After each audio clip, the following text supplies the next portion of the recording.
Ever wondered how to visualize your projects in 3D without leaving your desk?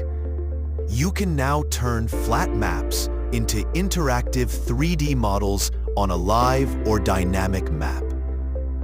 So let's get started. First, log into story.mapog.com and create a new map.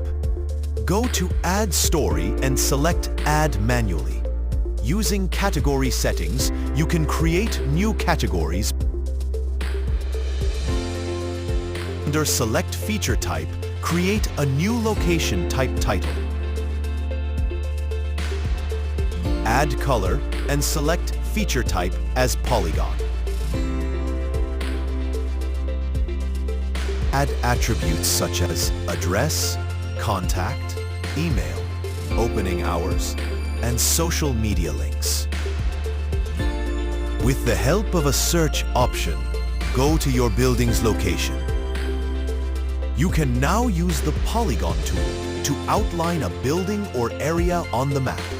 Each click will create a vertex. Double-click to complete the polygon, and it will now appear in a solid shape. Fill in all information like title, description, and other attributes. And upload image for better reference and save the section. You can also customize your building by going to Style Customization. Change the building height or color as needed. Also, click on Location View to adjust zoom, rotate, and pitch view for better 3D visualization. Build 3D maps in MAPOG to bring your ideas to life. For help, reach out at support@mapog.com today. If you found this video helpful, hit like, subscribe, and share it with your team.